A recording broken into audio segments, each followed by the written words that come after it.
Greetings and salutations, friends, and welcome back to Truthseekers.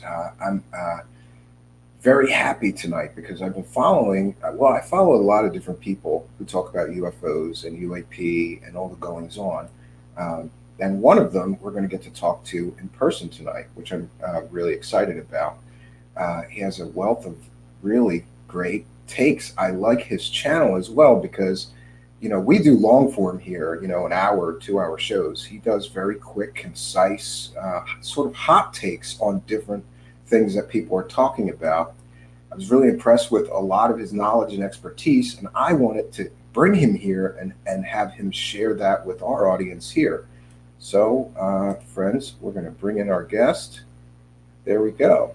Stephen, everybody, hi. Good to see you there. Great to be here. I appreciate you having me on.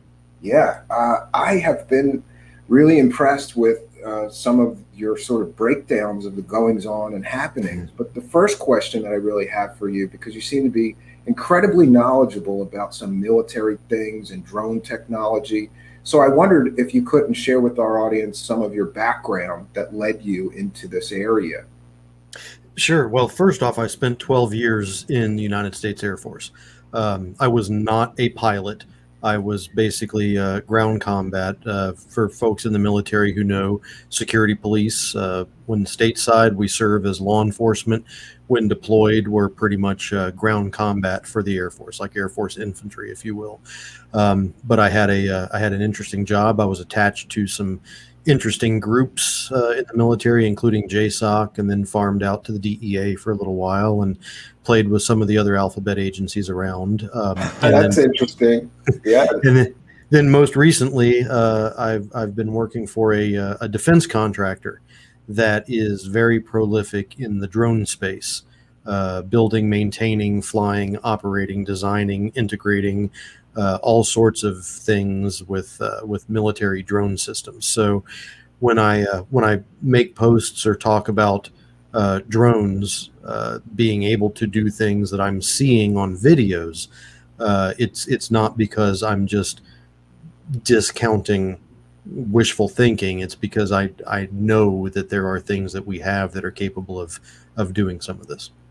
See, that is the expertise that I think that we're really sorely lacking, and why I sort of gravitated to some of the things that you talk about on your channel, because I don't have that insider's view, but I can do some research and find things like flight times for military drones. And it seems to me that there's a lot of disinformation and people making these blanket statements like, well, the flight time was an hour, so it couldn't have been a drone. Right. Can we talk a little bit about flight times?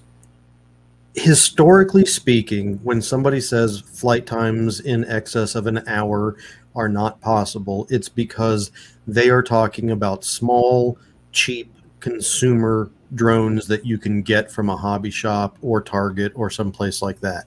I've got some sitting over here. I've built some.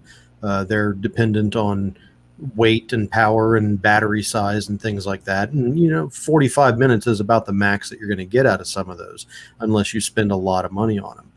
But if we're talking about another nation state or a terrorist organization or a state sponsored activity, that's tens of millions, if not hundreds of millions of potential dollars that can be invested into higher end military technology. And even if it's not China doing it themselves, they are notorious for not caring who they sell their military tech to. So it is very easy for somebody or some organization to purchase military capable drones that have flight times in some circumstances of weeks, if not months, without having to land. Now, I do want to go on record and say that not everything is a UAP, but not everything isn't a UAP as well. I am fully convinced that there is something otherworldly and non-human that is flying in our skies, and I am not out to debunk 100% of everything. I am just wanting to limit the noise. Yeah, and I think you've done an incredible job of doing some of that, especially with your background. And I want to thank you because I think really is a need for somebody like you that's more familiar with these technologies, like I can research things. One of the other things that I hear people say that drives me crazy is things like these things defied the laws of physics because they did a 90-degree turn. And we don't have that kind of technology. And I found, for example, two different projects that were built in the mid 1980s that were sort of drones that could make 90-degree turns. They were designed to hunt and knock down nuclear missiles, incoming nuclear missiles. And those things can make 90-degree turns. Well, we had them in 1985. Yeah, so, we have things that can make 90-degree turns, and I think one of the issues that we have with the five observables, I have a hard time saying that, is that when we talk about 90-degree turns, we're talking about 90-degree turns without a depreciation in speed, without a visible arc or radius. We don't have that. We don't have something that can make a 90-degree turn without pausing and changing direction. So if we're looking at something that is flying through the air and then it does a 90-degree turn by maintaining velocity, that's not us. We have, that's not even a law of physics. That's just law of aerodynamics. Yeah, interesting distinction, because I don't know, with the craft that I found, I saw video test flights. It's kind of up in the air. Did they stop before they turned? Yes, maybe. I don't know. I have to look at that footage again, but you're probably right. Yeah, video is deceiving. And the human eye can't really. We don't have eyes that are calibrated to judge speed at distance over video. So without a radar track or something like that, it would be very, very difficult for us to definitively say that an aerial object was able to perform a 90-degree maneuver with no arc, no radius to a turn, and no depreciation in speed. We do have aircraft that can really pivot, and they look like they handle like they're on rails. But even our best tech that depends on the laws of aerodynamics, they must decelerate or otherwise maintain flight altitude or otherwise bank or do something. Yeah, you would see it wouldn't be quite a 90-degree turn. Yeah. And the thing with the flight times too is I did some research and I found out about nuclear batteries that are used in satellite systems, and then I found some mention of Lockheed Martin experimenting with them in early drones that was connected to the Blackbird project and drone that they were going to put on the back of that thing. Yeah, I think that was the M21. Yes, M21. I believe it was. Yeah, so they were going to put a nuclear battery in this thing, and then it was, going to be able to stay afloat, aloft for a very long period of time. Mm-hmm. I don't know that they ever got it to work, but my point is that there's certainly, and I agree with your assessment 100%. If you go to Kmart or Walmart, there's no Kmart anymore. If you go to Walmart and buy even the most expensive drone you can, you're going to get a 25-minute flight time. That's what these people are equating these things to, and it's confusing the issue. Well, it's disingenuous. Yeah, and it always appears to me that these statements, these blanket statements about, well, it had this flight time, so it couldn't have been a drone. It's always pushing the alien narrative. Well, it is, and it's problematic.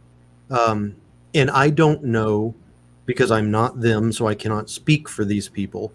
I don't know if they're pushing the alien narrative because they want to steer us away from finding out that we have tech that we don't know that we have, or if they're steering us towards an alien narrative because they want increased budgetary funding for defense projects based on a threat narrative, or if they are absolute true believers that they themselves don't know that we have this tech. So I don't know why they're doing it, but I do honestly believe, like I said before, there's some weird stuff in our skies that's not us. But at the same time, I think a lot of this is us. Yeah, and the other thing that always it drives me nuts is that, like, I'm sure that we have great intelligence and spying on the Russians, spying on the Chinese, on Iran, and whoever we consider an adversary, and I'm sure that our intelligence agencies know a good deal about whatever technology they have or are developing. But don't you think it's naive to just assume that we know everything and it couldn't be, they don't have this or that? Like, we don't know that they didn't make a technological leap, right? Oh, for sure. Our human intelligence capabilities were decimated in the late 80s and early 90s. We lost a lot of our human capabilities just due to internal politics in the United States. We were trying to build that back. I don't know the state of affairs now, but we're relying a lot more on technology and intercepts and things like that to judge the military value of foreign technology. The problem is that a lot of our technology that we use to judge what the foreign capabilities are, they're manufactured overseas. They're not our own manufacturing. So we're really beholden. It's a catch-22 that we're sitting in. And we also have to look at things like our politicians. We look at our politicians as somebody that can walk over to the Department of Defense and say, what is Yeah, no this? way. Yeah, But no way. they don't get that information. So if a politician tells us something unknown is flying in the air, they don't know anything because they've not been told anything either. Even in classified briefings, the Department of Defense is not going to tell the Senate Select Committee on Intelligence 100% of everything. Just by the nature of what a politician is. I mean, these are the guys that used to run the shoe stand down the street from your house, and they got elected to Congress. You know, and when their term is up, they're going to go back and run that shoe store again. So the system is not going to give them access to all of the secrets. It's just not built that way. Yeah, and I guess we could touch on all these different black projects because, that's another thing that, especially these California, off the coast of California sightings that have been taking place, because there's trillions of dollars being spent on developing black projects, Yes. aerospace projects, trillions. Yes. And so to me, it's not a stretch to think that somebody's testing something that's being seen. And there's also, I can't recall the name of it, but there is for sure a aircraft and drone testing facility right off the coast of California where some of these things took place. It's in Palmdale. Yeah. It's Lockheed Martin's Skunk Works main operation site in Palmdale, California. There you go. Which would only be a short hop away from the ships that were seeing some of these UFOs or UAPs. So to me, and I always kind of go to Occam's razor too. I kind of think there's a drone testing facility like 10 miles away from where these things were seen. Maybe it's drones, right? Yeah. But it's frustrating to me that because I don't know how it works, right? Because I've asked some people that I know who worked in aerospace companies, even on some secret projects, do they tell everybody we're going to be flying this thing on this flight path? No. On this day? And yeah, that's what I got back. No, we're not telling anybody. If somebody happens to see it, okay, we may acknowledge that through proper channels if inquired about it. The way that typically works is there will be a letter of operation or a letter of authority that is given. It's negotiated between, let's say that this is a Skunk Works project. So Lockheed will negotiate with the FAA to get a certificate of authority to fly an experimental aircraft in a very specific area at a specific altitude at a specific time. That's all they're going to tell the FAA, that we're going to fly something and we need a temporary restricted area. And we're not telling you what it is. Could be anything, right? Yeah. Blimp, drone. The other question, having heard a lot of stuff on your channel that I wanted to ask you about is, do you know very much about anything about stealth blimps and stealth blimp technology? Because that's another one where I think a lot of these so-called TR-3B or maybe the Phoenix Lights case could well be attributed to these stealth blimp projects that I know for a fact were being developed in the early 80s, but we don't know whatever happened to them. They were sort of in Popular Science and Popular Mechanics. They were talking about these huge stealth blimps that could lift, be used to transport troops and equipment. Sure. And there are a number of different companies Boeing, believe it or not, is one of the leaders on the dirigible or blimp technologies. It's not actually even Lockheed in this case, but it would be on Boeing. But a stealth blimp is a little bit of a misnomer because by and large, for the most part, these things by their own nature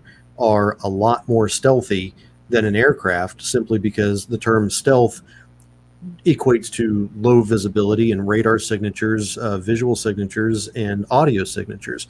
So a blimp is, as long as it's not an exoskeleton or a rigid internal frame system, it's not going to have a lot of radar return because the radar systems are going to, or the radar emissions are going to pass through the fabric. It's going to show a smaller return based on whatever is hanging below it that is reflecting the radar systems and things like that. And then you can take it a step further and you can design those hanging baskets. I call them baskets, but it's where the pods are, Sure, where the troops would be stay. held. Yeah, but they can be designed with specific angles to scatter the radar return, and they can be coated with the same type of special coatings that we use for the F-117 and the B-2 and things like that. So you can significantly reduce what is already a small signature for a dirigible. Yeah, that's what I think that I was reading about some time ago, that they were trying to do, sort of apply the same stealth technology from a stealth bomber or fighter to a dirigible or to a blimp, and having some success, right? Yeah, the only thing that you have to keep in mind, though, in something like this, is a blimp is virtually defenseless. So if you do have a troop carrier as a blimp, you're going to have an armed support, armed aerial support that is rapid response or in the same vicinity, flying in advance and trailing something like this to maintain aloft security of that. Yeah, That they were pretty aircraft. easy to shoot down, I could Yeah, imagine. Right? exactly. That's why it was funny to me to read about dirigibles being used in war, because I was thinking like, geez, it seems like such a huge target, right? But Well, back then we didn't have AAA that was really able to reach up to a good altitude. So yeah, the anti-aircraft artillery that we had back in the day was, it was very limited in its ability to target and bring something down. yeah. Well, amazing technology, and I think something that could be an explanation for some of the things that people are seeing. Now, I guess we could talk about some of these recent uh, photographs and video that have been released. I'm underwhelmed, and I'm not impressed, I guess I'm getting to the point of like bitterness, not bitterness, but something. People come out with this stuff, and I go, this could be anything. This doesn't move it's completely unidentifiable based on the data that you've given us. It could be anything, and I don't think that it moves the conversation forward at all. I don't think there's any benefit other than to sell a story. We have two very disparate things talking about the exact same event. We have witness testimony on one hand that is telling us that these objects are, there's 14 or 15 of these objects. They're glowing, they're hovering, they're coming in and out of the water, they're doing rapid and instantaneous acceleration. And then on the other hand, we have a video of a fuzzball that slowly descends into the water, and it shows us absolutely zero of the five observables. So the witness testimony, I believe witnesses. What I Sure. don't believe is that what the witnesses have been describing is what we have been led to believe is on the video. That's a good breakdown. And also, in that video's particular case, I suppose it's really just the word of one person who's an anonymous source. And you, Jeremy, you can't talk to him or ask him any questions, and I can't talk to him or ask him any questions. We're just supposed to trust the person bringing the story forward. And I guess, I understand the need for anonymous sources at times, especially, and the other thing is that I reached out to several people who were Navy, in current active duty Navy or Navy veteran, and I asked them, can you go in the command center of a ship and take cell phone pictures or footage and then just give it to a reporter? And they were all like, that's a good way to get court-martialed and fired and thrown out of the military. You can't. So, pardon me if I don't trust the source here. Yeah. It seems implausible to me that somebody's going to risk their entire career to put out to share what is essentially not even good evidence. It's just a fuzzball.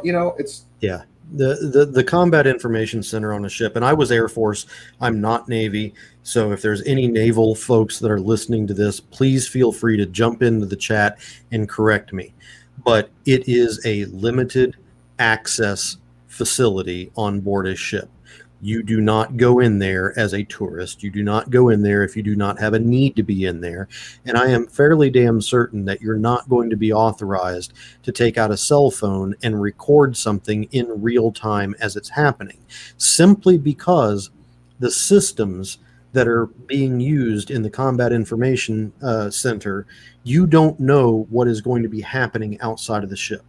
So you're not going to allow somebody to take a cell phone in there and record in real time, because you don't know if you're about ready to go to war. You don't know if it's one of your own secret technologies. You don't know if it's an enemy combatant. You don't know what is being displayed on the monitor.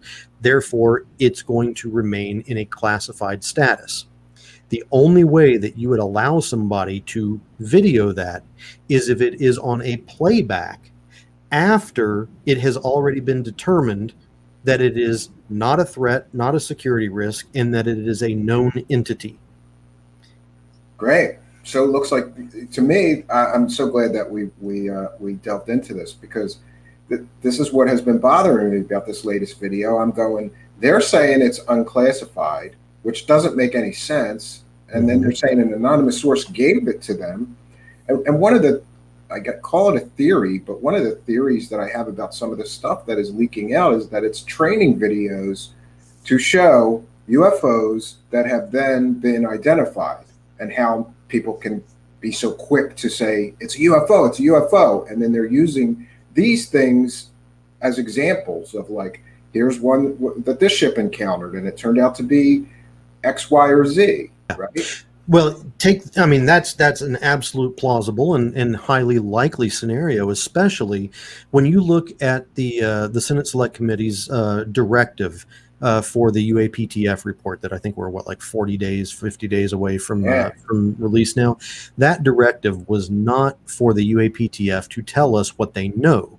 The directive was for the UAPTF to explain what the procedures are, the policies and procedures for the intelligence gathering and the reporting of these incidents. So it's very, very interesting that at the same time an IG report comes up, that we're getting these videos that are being leaked, and the Navy is saying they're being investigated by the UAPTF. Well, one of the things that the UAPTF does for this directive is to explain the process of intel gathering. So now these videos are out there. The UAPTF is going to look at them. They're going to explain how they got them, who looked at them, what was evaluated, and what the final dispensation of these videos are. So the video may not be depicting anything wild or crazy. It's being led or otherworldly. Or otherworldly. It's being led to make us believe that way just because of the terminology that the Navy uses. So you look at Corbell's statements. He's out there saying that the Navy has authenticated these videos. Okay, so they authenticate the video. Yeah, and see, to me, language is very important. Exactly. And people are saying they've authenticated them. Right. They're real. But that means that the video is not fake. It doesn't mean that what the object on the video is, that Navy says they remain unidentified. Okay, that's fine. They remain unidentified, but we still don't know what the hell they are. Now, the other thing, I actually wrote to Susan Goff. Me too. I got no reply. Well, I wrote to her on Friday, so I'm still hopeful. But I asked basically the same questions that we're discussing right now. And I asked her to specify what the Navy means when they say that the video is authentic. And I'm asking her very specifically, does that mean that the Navy sanctioned the taking of the video and sanctioned the release of the video, or if by authentic it just simply means that yes, it's a video that was taken with a camera by a human being at some point in time. It's not CGI. Yeah. Well, I hope you'll come back if you get an answer. I sat there in front of my. I got to tell you, Jeremy, I sat there in front of my computer for a while, and I wrote her a list of questions too. But then I was thinking like, am I really going to email this woman at the Pentagon? Because like I'm not.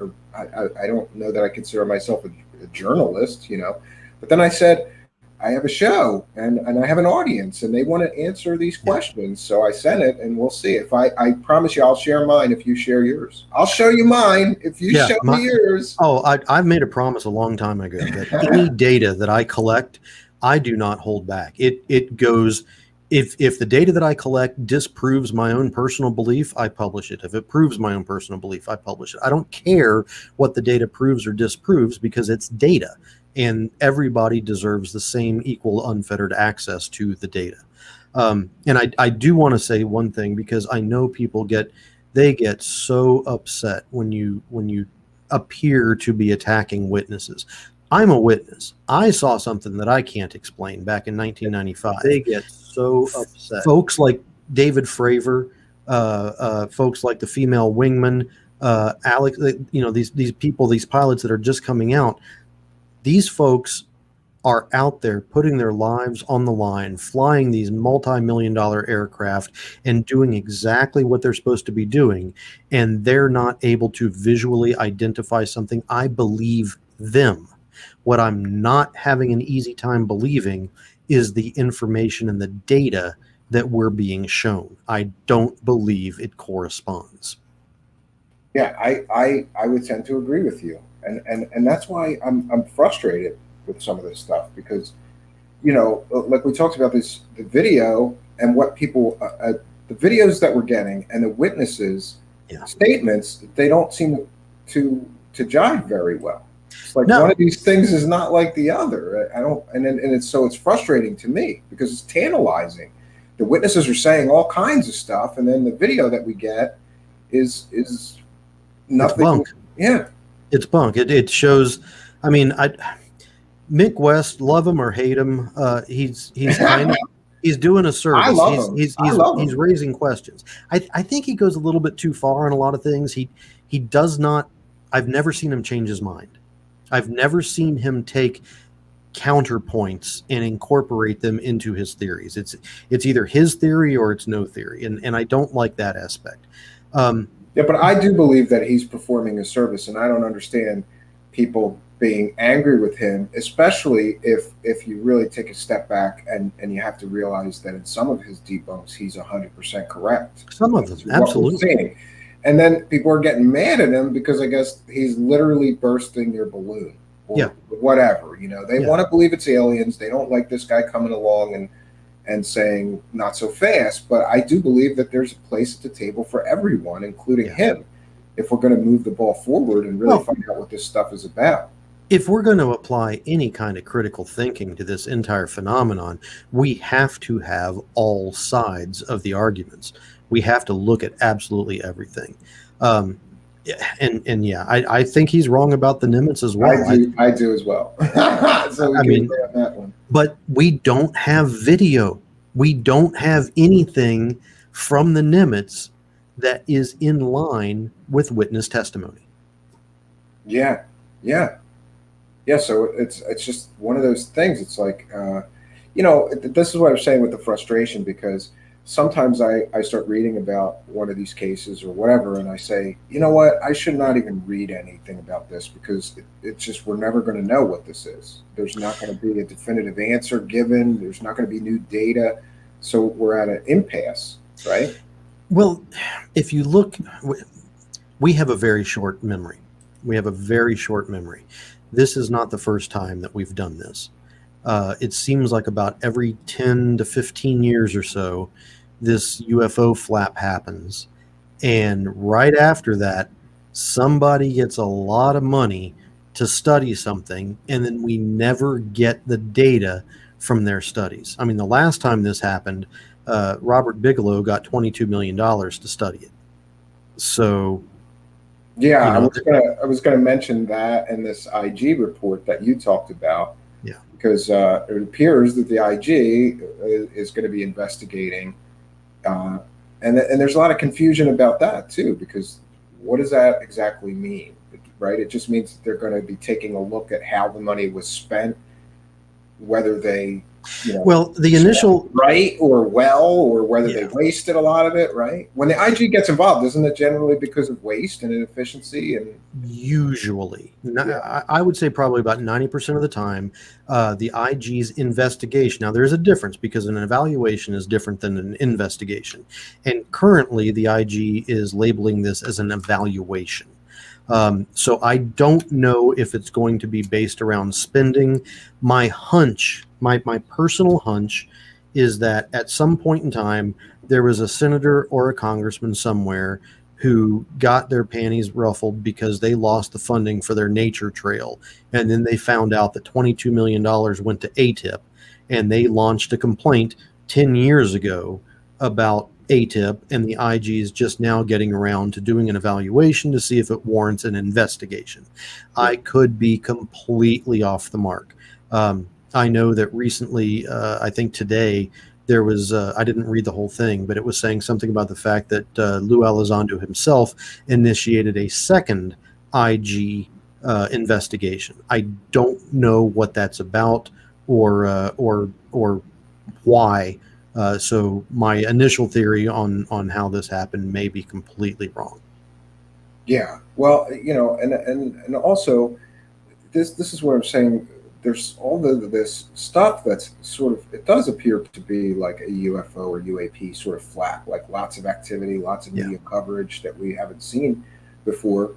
And now there's a lot of talk and speculation about this report that's going to be coming out. And I kind of think that the excitement is not very well justified. Like, No. there's people that truly believe that the government's going to come out next month and tell us we got the aliens and we've got bodies at Wright-Patterson. And that's not going to happen. I think they're going to give us a little bit of data, and it's going to be mostly a nothing burger. Yeah, I fully believe that for us, it's going to be a nothing burger because, again, if you look at the directive, first off, it's a directive. It's not a command. It's not an order.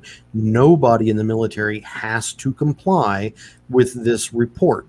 They're requested to do so, but there's no enforcement. There's no teeth to this. And again, the report comes down to is a bifurcated report. There's a classified version of this that is going to go to Senate Select Committee for Intelligence, and they're going to get briefed on this.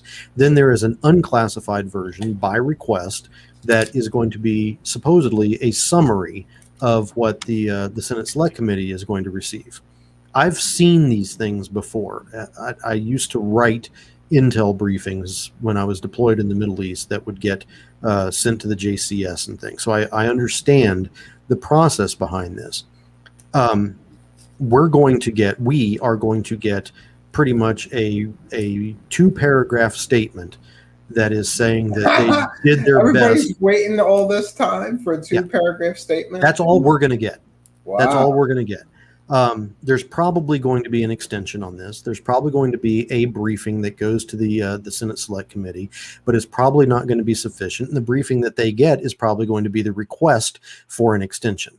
I don't see anything revelatory coming out of this UAPTF report, primarily because I don't think the government knows. Yeah, I'm with you on that. Yeah. And one of the other things that I wanted to ask you about, because you formerly worked for the government, and the narrative has been for 70 years, with Stanton Friedman and the Cosmic Watergate. So the narrative has always been that the government knows about what they're seeing and knows about aliens and is covering it up. And now there seems to be this switch that all of these former letter of the alphabet people that were in TTSA or other, efforts are supposed to be talking now, and we're supposed to trust what they say. And I have a real hard time with that. Isn't that strange? I don't trust shit. I just don't. I mean, and to quantify or to qualify that remark, I've done things in my service that if I had been a civilian watching, I would have been shocked. So I understand what the government is capable of in my personal experience, and you can probably multiply that by a magnitude of 1,000 to the other things that they've done. So I don't trust the government. We have testimony about Operation Mockingbird that and for your listeners that don't understand what Operation Mockingbird is, this was a CIA program where the CIA would pay people to write articles in newspapers and journals and submit movie scripts and do everything that they could to try to influence the zeitgeist of the United States population. That way they could control the process of thought and kind of direct a generation to specific ideas and thought processes. And we know this happened because there is testimony. There was a congressional inquiry back in the 1970s, which got the director of the CIA at the time to admit that they paid people to do this. There is zero documentation whatsoever that says that this was ever canceled. Yeah, and a lot of people have speculated that a lot of these players, I'm just going to call them players, or UFO celebrities that are out there, are in fact maybe government disinformation agents, which is interesting. And when people say, I'm glad you mentioned Operation Mockingbird, because when people say, oh, that's ridiculous, I ask them if they ever heard of Mockingbird or some of the other things our government has done. My other favorite is Operation Midnight Climax. That's when they ran a house of ill repute and dosed people with LSD to see what would happen. Yeah. we have done some very nefarious things to our own people. We continue to do it. And it's crazy what we're doing. So I without getting too conspiratorial, there is something in our skies. There is, in my belief, there is an off-world presence or an ultra-world presence or an interdimensional presence that is occurring and has been occurring for thousands upon thousands of years, but they haven't blown us up. And if they haven't blown us up or destroyed us or done anything else nefarious to our civilization, then I do not believe that they are now magically a threat. They show up over our nuclear carriers. They show up over our nuclear power plants. My sighting back in '95 was nuclear material related, but they don't do anything. They haven't shut down our carriers. We haven't lost a submarine because of them. Our power plants haven't gone offline. There is anecdotal evidence to say that they've shut down our missiles, but they didn't launch any. So it would seem that these are not it would seem to me that the threat is not something that would require 20 or 60 or 80 million dollar annual budget for a research group or tens of hundreds of millions of dollars in increased defense spending. I mean, if these things can shut down our nuclear weapons, what the hell are we going to use to shoot them out of the sky with? I think that too. And I also always think, with these people that are running around pushing a threat narrative, I suppose to try to get increased funding, play money to buy whatever it is they want.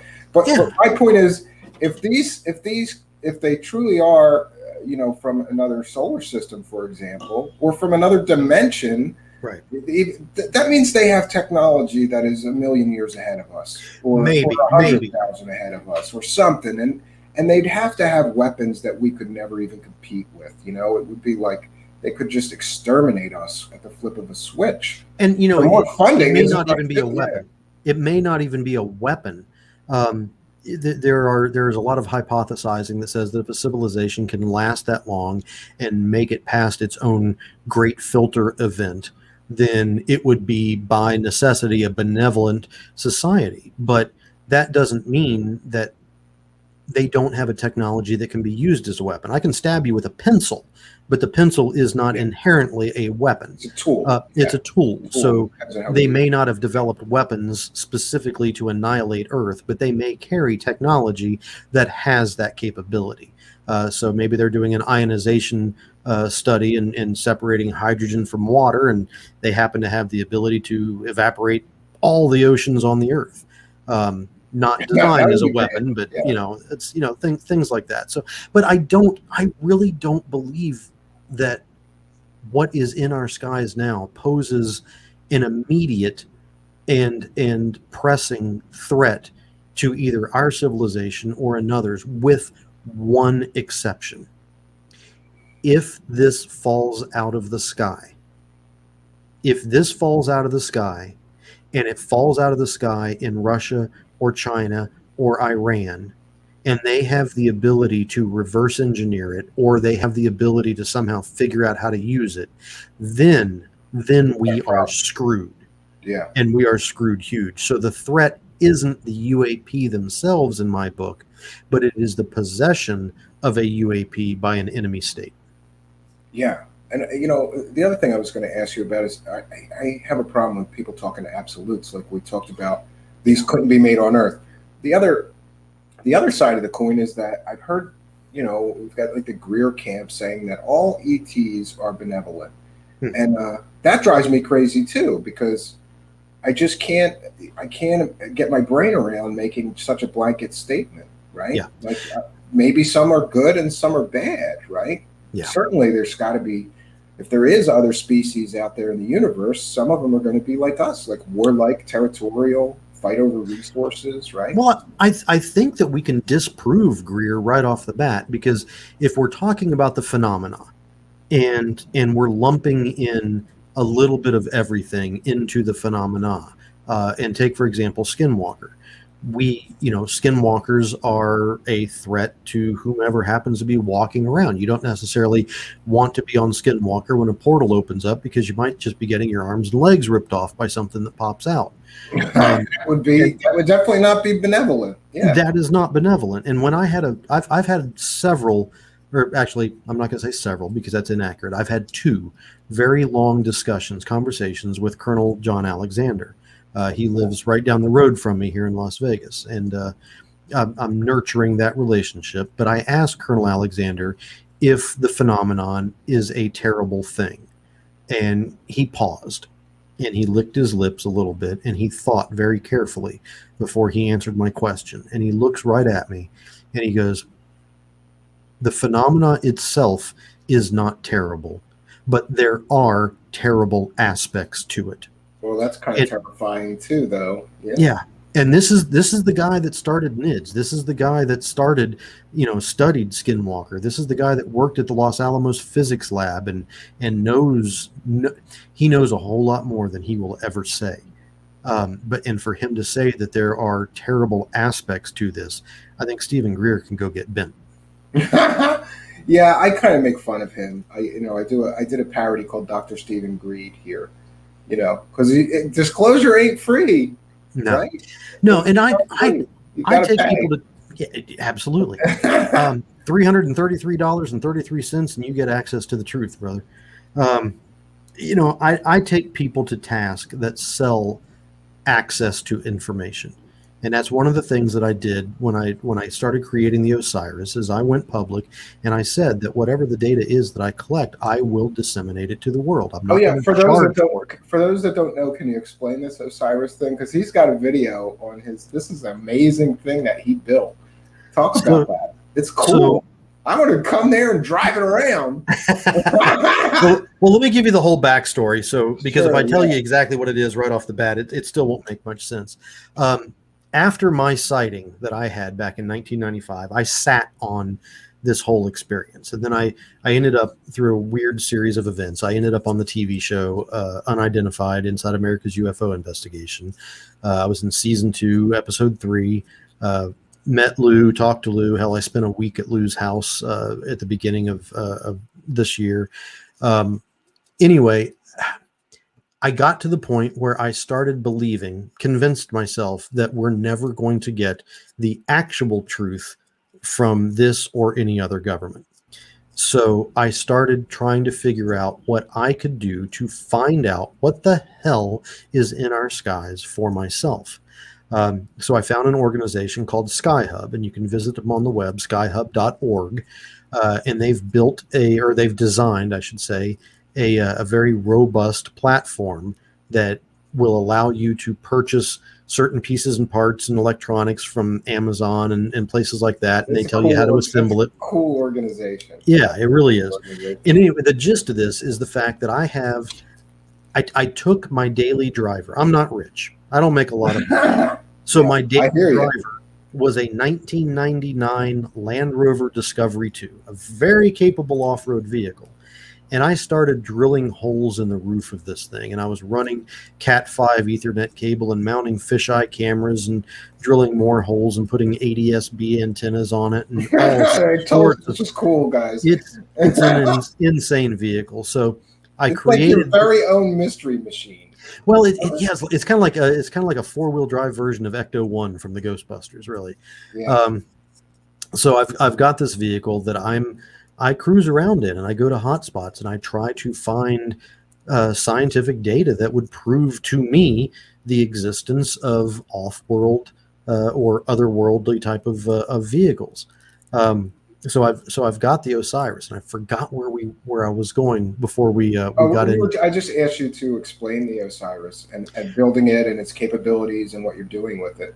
Yeah, so it's one of the things that I'm doing because I don't believe that we're ever going to get a straight answer, a valid answer, and a factual answer from this or any other government. So I'm trying to encourage armies of people in any state, country, territory, wherever you are, build a sky hub, build a device, standardize the citizens' ability to collect data so that we're not using an iPhone 6 or a Galaxy 3 or a Nokia and everybody has different cameras and different processors, and everything's the same with Sky Hub, so you know how to interpret the data. And I think that once we get a couple of thousand of these things around the planet, we're not going to have to depend on the government to tell us anything. We're going to be telling the government what we're seeing. Interesting. Yeah. And you've got the vehicle to do it, right? You've got you have like FLIR cameras and stuff on the roof or different stuff like that? Not yet. Like I said, I'm not rich, so I am beholden to my budget. But I have incorporated, I have a fully functional weather station that's integrated into the vehicle now. When I was up with Lou Elizondo at his place, he and I were talking about some of the theories that Jacques Vallée had in trying to elicit dynamic responses from UAP. And if you don't know, Jacques Vallée was basically an inspiration for Steven Spielberg's Close Encounters of the Third Kind. Yeah, I was aware of that. Sure, yeah. And with the way that the military was using the flashing lights and the sound, that's a Vallée theory. So what I've done is just recently I've incorporated some extremely high intensity LED full 16.9 million color spectral lights on the top of this thing. And I'm programming them with very specific patterns. So in the event that my sensor stack pings an unknown, I can flip these lights on and attempt to signal to what end. I have no idea. And that's cool, I'm not stopping there. It's neat. It's neat. And can I ask you, because what got me started is that I saw something when I was a child, and I felt electricity in the air. So I always ask people that are building these kind of things, or doing field investigations, do you have some scientific measuring equipment like magnetometers or electrostatic meters to tell? Well, not only that, but I've built a Faraday cage in the back of my vehicle, which now houses all the electronics to isolate the electronics from any type of EMP. When I was up in Wyoming at Lou's house, I don't know what caused it. We were having a series of synchronicity events, and some really, really strange things were happening. But the sensor stack caught fire at a very inopportune time. Right in the middle of an incident that we were having. So I've hardened it. I've put it in a Faraday cage, and what I'm doing now. For the benefit of those that don't know, a Faraday cage will stop any electrical interference from damaging or taking out an electronics device. Correct. People commonly will put, I've got a Faraday cage at the cabin. It's part of my apocalypse kit, and I have Exactly. CBs and a ham radio and a few other things inside it, just in case of an EMP. I could go into the cage, take those items out, and they would still be functional after an event like that. There's a comment in the chat from B Baker where he says SkyHub is dumb because it restricts use of info. I want to talk about that for just 1 second. It's not dumb. What they've done, and you have to understand that SkyHub does not restrict the data.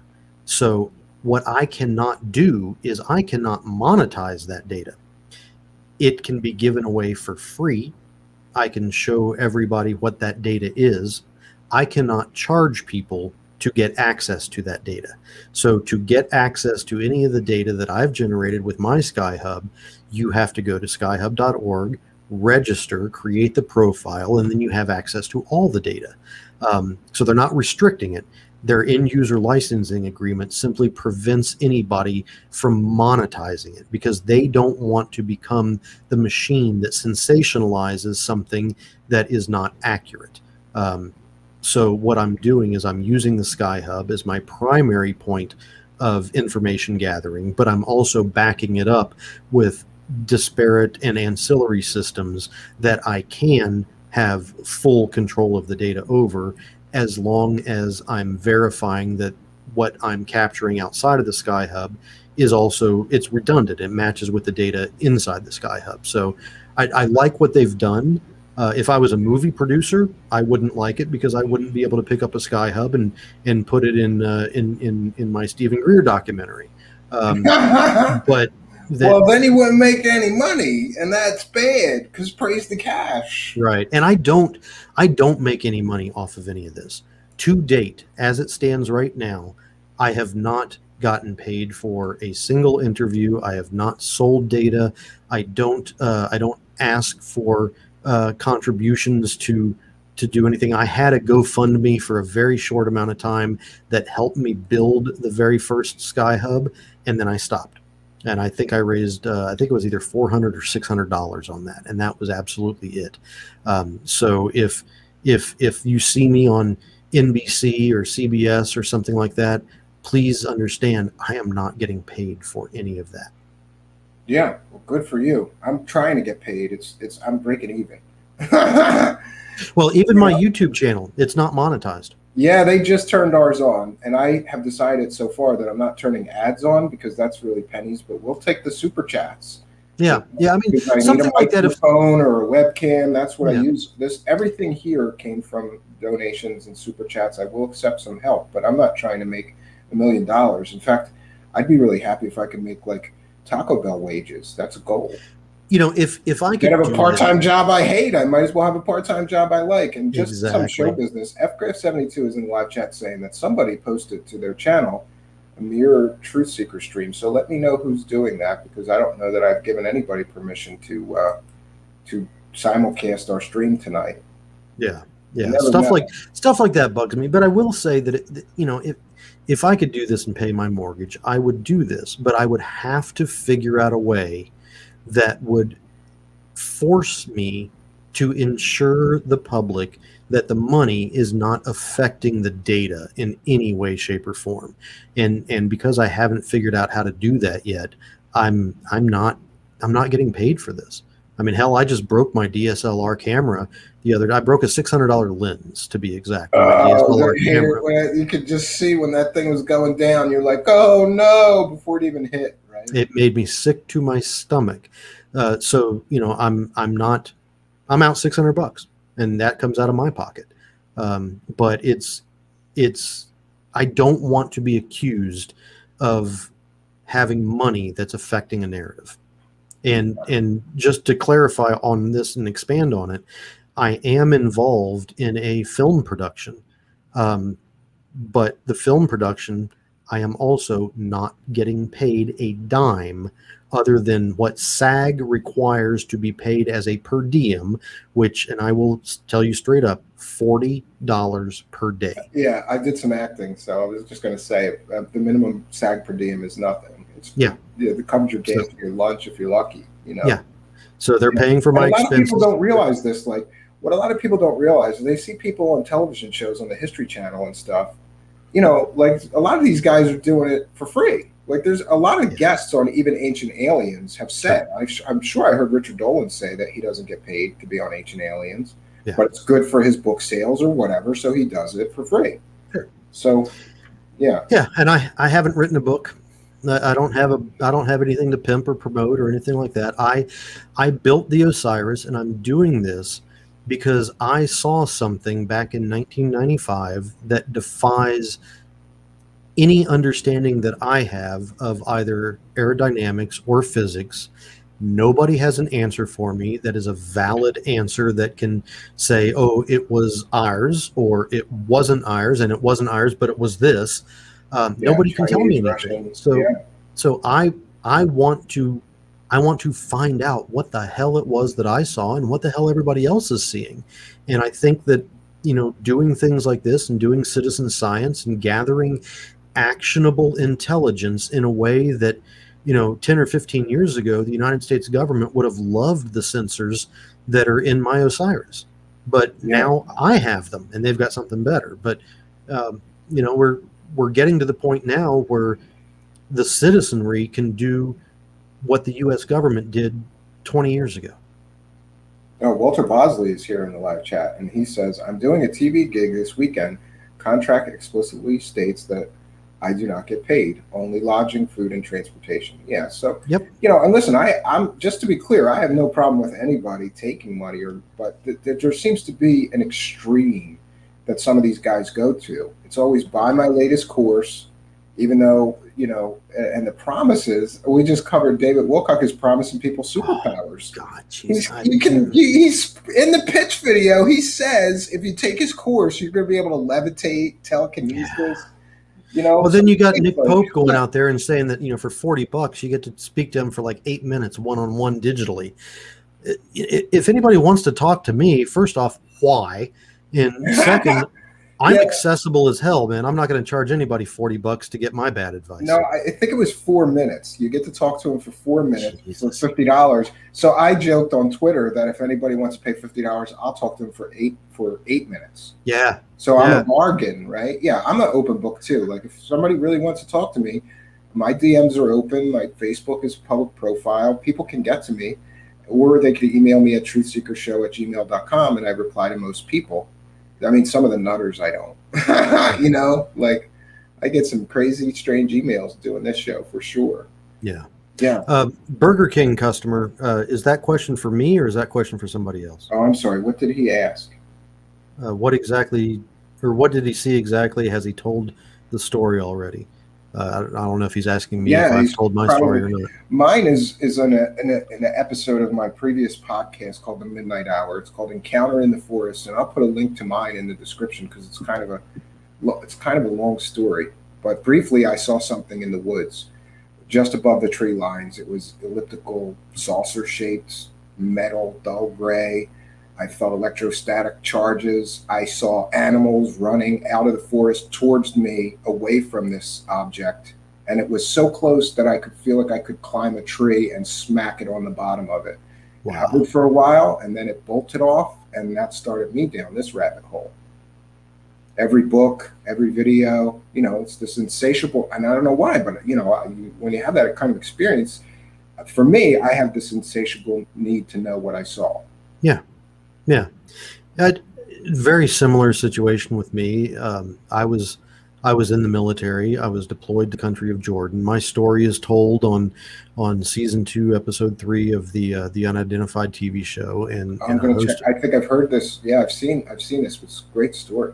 A host of other podcasts, but to be brief, I was deployed to Jordan. This was right after the fall of the Soviet Empire. There was missing nukes everywhere because when the Soviet Empire fell, overnight there was a bunch of nation states that were just created that had no allegiance, or the military had no allegiance to their new government, and a lot of these places had portions of the former Soviet Empire's nuclear arsenal, and there were nation states like North Korea or Iran that were attempting to gain access. By gaining access, they would either pay for nuclear missiles, or they would talk to a non-allegiant Russian general and trade him a bottle of vodka for a warhead. I am not making that up. Yeah, That that's scary. absolutely happened. Scary. So the short story is we recovered a nuclear weapon, and we were guarding it in the middle of the Jordanian desert. And one night that I was there, I was watching with night vision goggles, and I saw something that it wasn't right. It was able to go from horizon to horizon with a 90-degree turn, zero arc, zero radius, no depreciation in speed whatsoever. It started at my 12 o'clock, came up to my top dead center, and shot off to my left. Like I said, horizon to horizon in under 2 seconds, and it would repeat over and over and over again. And it wigged me out. It's just not something that. Wow. Yeah. Dan Hogan is asking, this is a good question. If you found out that what you saw was really just some government secret craft, not UFO related, would that kill some of your passion for this work? I don't know. I would tend to say no, because here's the thing. I am not a pilot now. I used to fly civilian aircraft, little single engine pieces of crap like Cessna 152s, cool, 172s. That's cool. And to be honest, I wasn't prolific at it. I only have a few hundred hours of flight time as pilot in command, but I could fly a single engine aircraft, so I understood the basics of aerodynamics. What I saw, it didn't use aerodynamics and aerodynamic principles for flight control.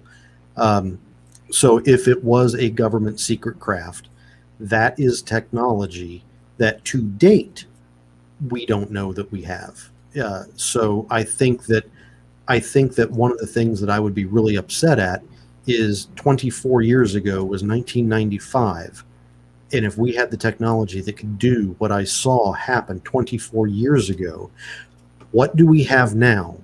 And what could we be doing for good with the technology that instead we're weaponizing?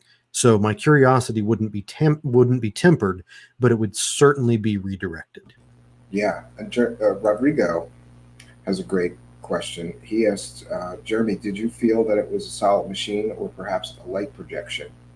At the time, I was 24, 25 years old, chain smoking cigarettes, sitting on top of a sand dune in the Middle East, not really comprehending how the hell I had gotten there to begin with. So I don't know if that thought had really crossed my mind. I believe that because of the way that I saw it, I was using night vision goggles and everything. I think that if I was to see it again in the same circumstance, I would assume that it would be a solid machine. The night vision goggles would pick up even the smallest beams of light, even if they're IR, and I would have been able to see a projection with the night vision goggles, or at least I would assume that I would have seen a projection with the night vision goggles. Yeah, people have a lot of great comments. The materials weren't around then. The principal is barely here now. Yeah, I've often thought that what I saw, because where I had my sighting was like literally a mile from McGuire Air Force Base. Oh, wow. But I had known, having watched, my father was sort of an aviation buff, and he used to bore me and my brother to tears. He would drive us to the front of the runways. There was like a little place you could park. This is before 9/11. They've closed the base off now, and you can't see anything. But right. You used to be able to go to the base, and my father would just sit there, and we would just watch like C-130s take off for 5 hours and land. And to me, the most exciting thing that they had there was training aircraft, which was F-4 Phantoms. That's one of my favorite airplanes. Yeah, but it's like that. To me, I discounted it could have come from McGuire, because what I saw was super high tech and amazing, and they had ancient aircraft and cargo planes mostly. Their support, I believe that they're like a support base. In other words, they're flying supplies over to Desert Storm 24/7 or personnel or whatever. Not very exciting to me. So I discounted it that it could have come off the base. But the fact that it happened a mile from an air base, a military air base, has always made me think maybe they were testing something, or maybe whatever, We have a lot more than the normal population base of the United States will ever know that we have. And one of the things I've been taken to task for it, the vitriol that I have received in my I've DMs on seen some Twitter. of this on Twitter. Oh man. Oh my God. I'm not discounting that UAP exist. What I'm doing is I'm putting forth possible explanations that are prosaic in nature that could account for the data that we're seeing on the video. I am not attempting to countermand or undercut witness testimony because I believe the witnesses. But what we're seeing, what we're being released to us or leaked to us, is not what's on the witness testimony. And anything to date, actually everything to date that has been on a video can be replicated easily with prosaic known technology. Even to the point we do have flying submarines. We have Yeah, I was going to mention that. That's another thing that they say. I've heard Jeremy Corbell say it couldn't have been Earth-made technology because nobody on Earth has that technology. And I found 3 examples of so-called transmedium craft developed by Lockheed and a few other companies. Yeah. And these are prototypes, and they had concept videos and maybe not flight videos. You know? So somebody argued with me and said, that's just an animation. It was a concept while they were developing it to visualize it and get funding for it. They make these promo videos and go to the military and go, isn't that neat? Wouldn't you like to have that capability? We could build it for you for a few $1 trillion, and then they get the funding. You know? Sure, it's a resume for a black project, is what it is. There's at least 3 examples of so-called transmedium craft that can fly both in the air and in the water. We've had them ever since we've had sub-launch cruise missiles. That's a transmedium craft. Transmedium craft, it comes out of the water and it flies in the air. Yeah. But there's statements again. It's like these generalized statements. When I hear that stuff, it irks me and drives me nuts. Like, did you even Google to see if if anybody on Earth has that technology? And by the way, if we in the United States, I found 3 projects, then that certainly means there's probably 3 Russian and 3 Chinese projects just like it, or with similar capabilities. And it's sort of this naive, ignorance to act like all the technology on Earth because you study, I don't know, aliens and UFOs. But it's the narrative that they push. It's because it couldn't be our technology. Nobody on Earth has this, so they're pushing this narrative. Well, it's because we have people that have come from the highest echelons of the United States government that are saying the same thing. And instead of people listening to these higher ups and saying, well, that doesn't sound quite right, I'm going to do a little research on my own, they just parrot back the same information and believe without question what their former government official has told them. And for a fact, I will tell you right now, and I can show you because I've posted it on Twitter at least 3 times over the past 4 or 5 months, we have a drone shaped like a triangle that is painted black that will be launched from a submarine and shoot out of the water. We have it. It's called the Coromant. It's named after a diving seabird, and it was created by Lockheed. There's a 4th example then, because I didn't find that one. Yeah, it's on my Twitter. I mean, it's I'll take a look. It was canceled in. It was canceled in 2008. Now, when something is in production and it becomes canceled, it's because something better, more capable so they got an even better one now. Yeah, so they have a better one now. I thought too that maybe we could take a little bit of time just to talk about the media, and it seems to me that the media keeps getting things wrong, and they keep doing this stuff. This also drives me crazy. These clickbait titles, really. And the best example I could think of is this story about Israeli space minister who said aliens are real, and there's a galactic council. And Israeli space lasers. Yeah, and so all these media outlets ran with that story that an Israeli space minister said aliens are real, Trump knows about it, there's a galactic council, all these different things. President Eisenhower met with aliens, and we had treaties, all these different things that the media printed. And then it turned out that guy said. He said those things, but he was repeating what his granddaughter told him that Laura Eisenhower told him, which is not a credible source of information unless you believe that there's some kind of demon portal on Saturn that's sucking our negative energy, and we have to. It's New Age nonsense that she talks about. So somebody repeated it to this guy. He mentions it in an interview, and then it becomes the narrative. That, see, an Israeli space minister said aliens are real. And no, not so fast. The reason that we are having this conversation right now with the 60 Minutes interview with Chris Mellon and Lou Elizondo and the Sunday morning thing with Seth Shostak, and mainstream media has lost its ability to vet sources.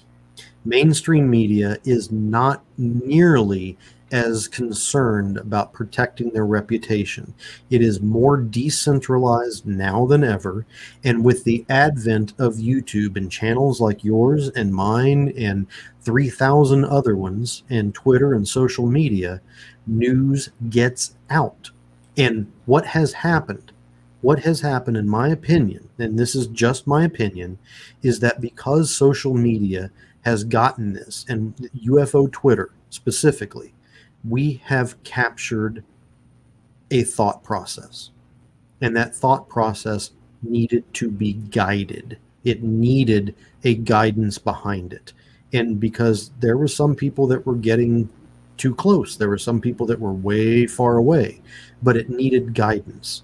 So the United States government created this multimedia campaign from hell that uses a lot of truth, but a lot of subterfuge to help control a narrative, and knowingly so, because with the decentralization of the media right now, they knew that CNN and CBS were going to be picking this up. Yeah. So do you believe that the portions of the government or someone within the government is consciously and with deliberate effort trying to manipulate perceptions about these subjects? Yes. I don't know to what simple end. Answer. Yeah. I believe so too. I don't know what to what end. And I don't know if it's because they want to that they want to false flag an alien invasion. I don't know if it's because they want to increase their defense budget. I don't know if it's because they want to actually drip us the truth. But it is an orchestrated narrative, but I don't know what the end goal of that narrative is. And that's one of the reasons that I'm trying to become off-grid with information gathering. I want to find my own data because I don't trust the data that comes from official sources. Yeah, I'm sort of in the same boat as you. I live my life by a bunch of different rules, but my number one rule is that I don't trust anything that anyone from the government tells me is accurate. I got to verify it myself before I will decide whether I believe what they're saying or not. And, a lot of the younger generation, they have this sort of naivety that, like, well, why would the government lie to us, right? And they're just not aware of things, of the history of our government and how much they've lied to us, right?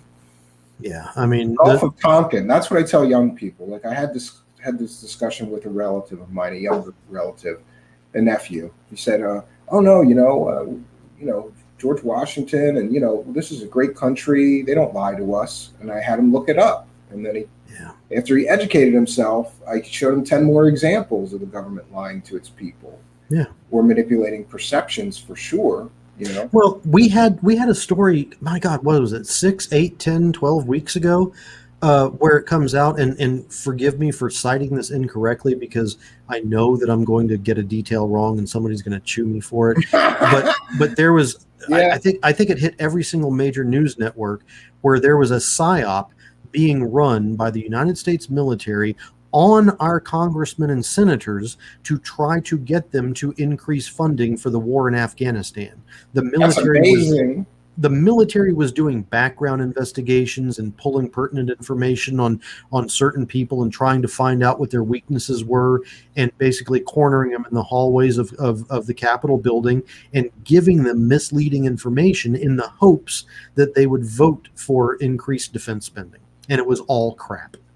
It's amazing. Yeah, I think a lot of this stuff may be directly or indirectly tied to funding, and people are pulling the strings. Because when I look at the black budget, I saw a chart of like how much the black budget has increased in the past, say, 30 years, and it is exponentially increased in the amount of money that, you know. Speaking of money, thanks to Rogue Status for a kind and generous $20 donation. Hey, Rogue, you suck too, but you suck with $20. No, he's a Philly. We talked about this last night. I'm from Philadelphia, and he's from Philadelphia. And in Philadelphia, a sign of affection between men, especially, is to bust each other's balls. So he comes here and sends me money and tells me my show sucks. But we appreciate your generosity and your support of the show. Thank you very much. Every dollar goes right back into the till to help the show keep going. And here we are. You know, I got to thank you for doing this too, because I've been listening to you for quite a while. And I just kind of went, there's some people I don't reach out to, you know. I just kind of listen to them, and then eventually, though, I'm glad that we got to talk, because you and I agree on a lot of things, because I think that you're like grounded and you're scientifically based and you don't jump to conclusions. And I love what you said about the data is the data. If it supports what I believe, great. If it shoots down what I believe, it's still valid scientific data that people should have access to, right? Exactly.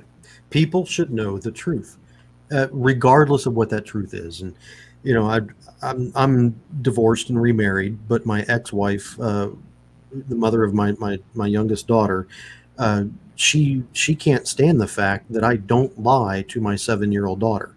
How dare you not lie, right? Yeah. And it drives her nuts, because I treat my daughter, my 7-year-old, almost 8, like she's an adult, and I'll have adult conversations with her, and she'll ask me, you know, Daddy, why do you freak out every time you see a police officer? I'll tell her the truth, you know. Or you have PTSD or something like that? No, I just don't trust the government. That's how I am. I used to be a cop for 12 years. Oh, I did not know that. So well, that was my job in the Air Force. It was a military police officer. Oh yeah. And by the way, thank you for your service. Don't thank me. Thank my dad the families of the guys that didn't make it back. My dad was a Navy guy. He wanted me in the military, but I just knew that I wasn't disciplined enough, and I would have flunked out. Like, dude, how many push-ups, bro? No way. You know, I just couldn't do it. I knew I couldn't do it, so I never. No, don't thank me. Thank the families of the people that didn't make it back. I came back. Yeah, and you were in Desert Storm, I'm aware, right? Yeah, I spent a total of 2.5 years in the Middle East. And wow. if I ever get the opportunity to go back there, I will throw myself down a flight of stairs and break both legs first. Wow, it was really that bad for you? That place is a shithole. Yeah, I've heard that. My cousin was in Desert Storm as a Marine, and I was really worried for him, because he's just the kind of guy that, like, if you're in a bar and a fight breaks out, he jumps in. He's just that kind of, like, he likes, I don't know if he likes fighting, conflict. So we were terrified for him, because we figured he'd be charging people when his gun ran out of ammunition, you know, with his bare hands. He's just that kind of crazy, you know, but luckily he made it out mostly. You know, he's got everybody that comes back brings something back with them, trauma, or, you know. We all do. People talk about hitchhiker syndrome from Skinwalker. You know, vets have been dealing with this mentally since there's been wars. Yeah. Every one of us brings something back. Yeah, so it's unfortunate. Yeah, you see that kind of stuff, it's going to change you, right? Rodrigo is saying, "Show us your ammo." Let me. Yeah, sure. That's fine. You do what you need to do here. So, friends, we're talking with Jeremy, Unidentified. You can follow him on Twitter. I got to tell you, he's got a really good take on a lot of this UFO, UAP stuff, and we need people like him, because the narrative is getting crazy with people pushing their narrative, And really, I want to get to the truth. Glad to know people like him who can help me do that, and I can share this conversation and journey with you. So Well, here we go. what I wanted to do is just turn my camera around. So don't put me off. Let me just pick this up. Oh, I'm sorry. No, that's fine. Here, Rodrigo. You got a little collection there? That's a little bit of it. So Wow. Yeah, thank God I'm wearing pants when I stood up. Not so big a gun guy, but I noticed that it's getting real hard to find ammunition. Well, I make my own. I reload my own ammo. I build my own rifles. I just like to have control of the tools that I use. Yeah, I'm an archery guy. I like archery. So at the cabin I have both, but if I had to choose which one to use for hunting or whatever, yeah. Well, for personal defense, I would always choose a gun.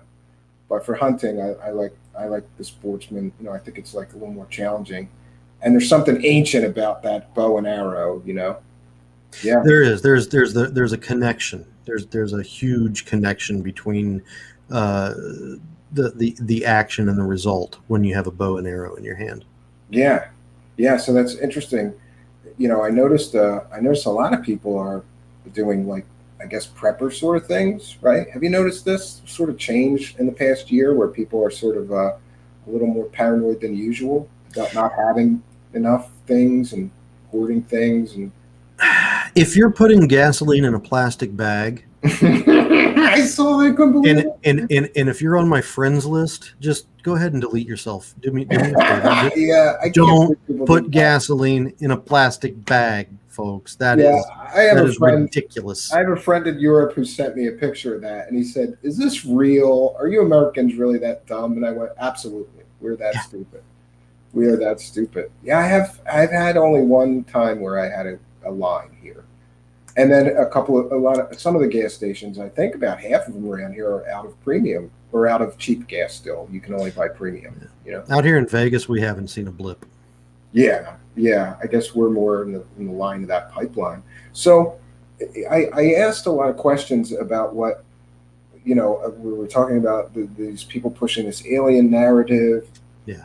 One question I want to ask you, having studied this thing for so long, because I'm always curious of what the bottom line is, or what people who have invested a lot of time studying these phenomenon believe, is if there are truly alien species or interdimensional species or something like that visiting us on Earth, why? Why do you believe that they're here? What is the purpose? I don't know if we're capable of answering that question, because I don't even know if that's the right question to ask.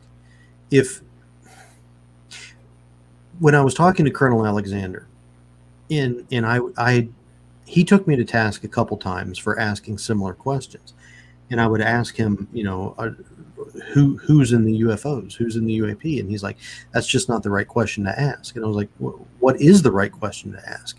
And he goes, that's the right question to ask. We don't yet know enough about any of this to even begin to ask the correct questions. And we're not going to know anything until we figure out the questions that we need to be asking. And it sounds like a cop-out, but I don't think it is. I really don't think it is. And I certainly don't think, unless, the one exception is if UAP are us, and I'll define that again here in a minute. But if UAP are us, this all goes out the window. But I don't think that we can ascribe human traits or humanity's motivations to something that may not be anywhere near being human. That's like saying, why does an octopus punch a fish? Yeah, I always thought it was interesting that aliens are always depicted as bipedal creatures with, hands and legs like us. I mean, for all we know, they could look like octopi or whales, and be intelligent life. And I think one of the most inefficient things to do in the entire cosmos is build a craft capable of transporting biological entities. I think that these craft, if they are spacefaring craft, I think that they're most likely solid state, and there's no entities inside of these. These are they most likely. They could be robotic probes, right? robotic probes, solid state probes. There's a theory that I personally subscribe to. The grays, I think, are probably a biological housing for an AI. Oh, that's an interesting theory. I have not heard that. You know, one of the theories I like about the Grays is that they may be something like a dolphin, but evolved into a more human form. In which, Jazz Shaw would absolutely yeah. love you because Jazz has this whole dolphin theory going on. So Yeah, and what's interesting is that I've been reading about dolphins, and they're really starting to believe that they're just as smart as us, or just as cognitively capable as us, but yeah, because they're in the water or whatever, and they don't have opposable thumbs, they didn't develop technology, but they may be every bit as smart as us. So that's it's crazy. we don't know. Yeah, Any but anybody that says that they have the answers to what is going on is full of crap. yeah, I agree with you 100%. And I really like people that are capable of saying I don't know, right? Yeah. Or capable of admitting that they don't really have the answers, but they hear some theories and I could speculate on that, or but I believe that you're 100% correct. Certainly, the most efficient way to explore other solar systems would be robotic drones, not sending people, right? Or you know, Yeah. not sending living If beings. if you have to traverse light years of physical space, I don't think you do it with a biologic. I think that's if you've been able to stabilize wormholes or cross dimensions, then maybe sure, because you're shortening your trip. But if you're restricted to normal ballistic type of travel across the cosmos, I think you do it with solid state technology. Yeah, and it would seem to be like reasonable to say that some other species would just say let's launch 500 robotic probes at 500 different solar systems. If it takes them 200 years to report back, Yeah. eventually we'll get some data from it. It seems reasonable to me. But I've often thought that, and this is again 100% speculation, but I've often thought that the phenomenon may be related to some sort of anthropology project. Like, for example, if we find some tribe that is 100% without technology, off on their own in the Stone Ages, our scientists would want to study them, because that's Sure. to see what some of our origins were.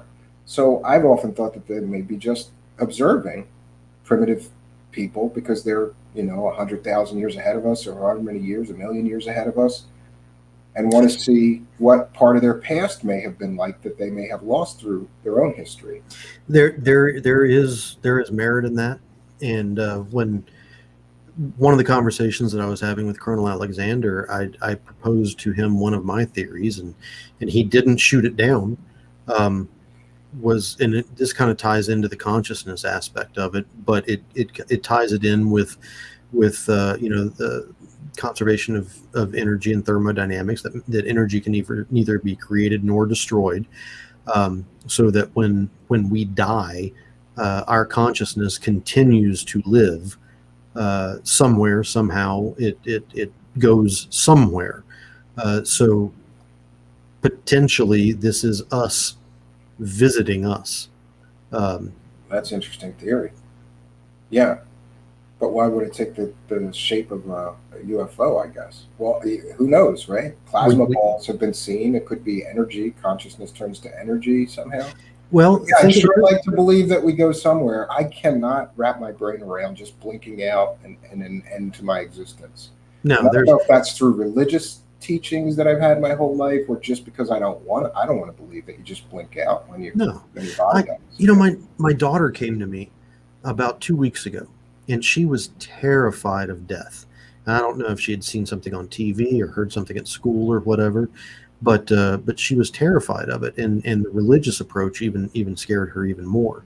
So I sat her down, and I spoke to her about the fact that you can't create or destroy energy, that the universe contains a finite amount of it, you may be able to pull it in from other dimensions or other multiverses, but there's still a finite amount. And when I relayed this to her, and I told her that, you know, our brains are based on energy. We are energetic beings. We need electricity to live. Not the wall outlet at 110, but I mean the stuff up here. And after I finished telling her that, she's like, "So when we die, we don't die." I was like, "Yeah, it's science."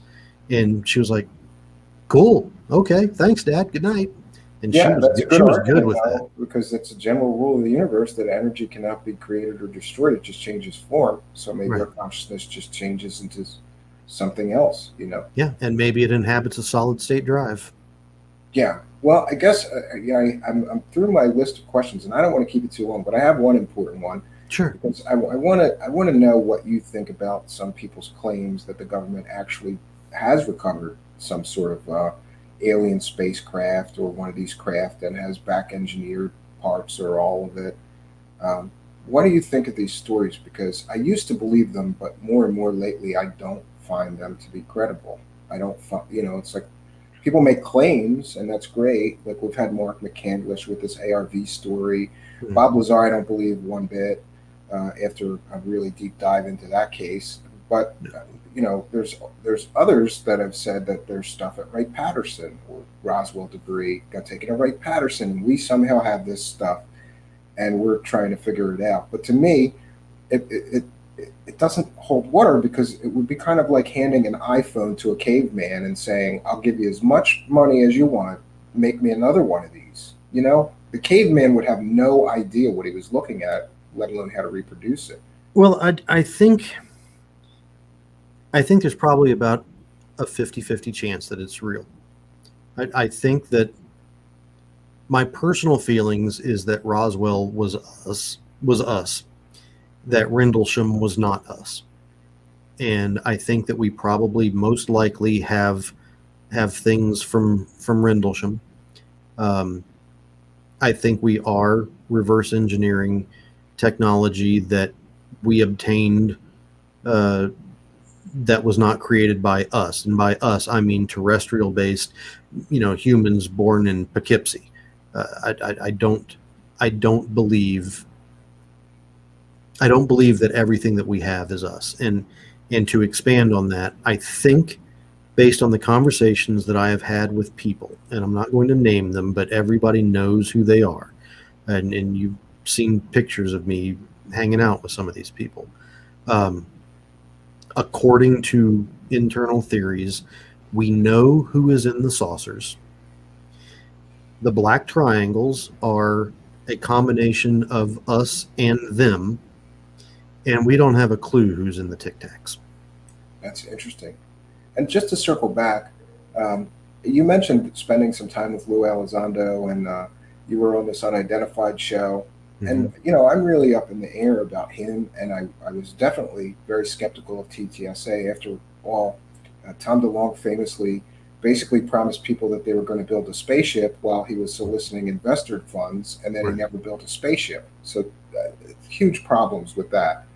I don't have a problem with Lou leaving, and I don't have a problem with most of what he said, but I always feel like when he gets pressed and asked a really hard question, he defaults to an NDA, which is it's frustrating for me, because It it is. makes me think like maybe there's a reason why he's so gung-ho about this, but he can't spill the beans, so he's trying to find other beans that he's allowed to spill. What's your take on Mr. Elizondo and and his efforts, and what do you see going forward for him? I spent a week at his house. Lou was one of the most hospitable people that I have ever met in my life. I'm not going to speak bad about him, because I may well Well, I be. wasn't asking you to, too. Yeah, don't get the wrong idea. I'm just asking you for your sense and your thoughts on him. So whatever, yeah. I think that everything that Lou does, I think that he truly believes that he's doing the right thing. I honestly believe that Lou thinks that he's doing the right thing. If I was the United States government and I needed my population to believe a certain narrative. There's a script. There's a script to find somebody to get a man of the people and put them in a position and get them to sacrifice and get them to be drugged through the coals and then rise from the ashes and be proven right about everything that they say. That's a script. And it's happened before in UAP history in the United States. Yeah.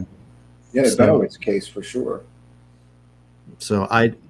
But I think that Lou believes that what he's doing is the right thing. And I think he's an admirable guy, and he served our country, and he kicked some ass, and he did some amazing shit when he was in the military. And I will never take any of that away from him. Good.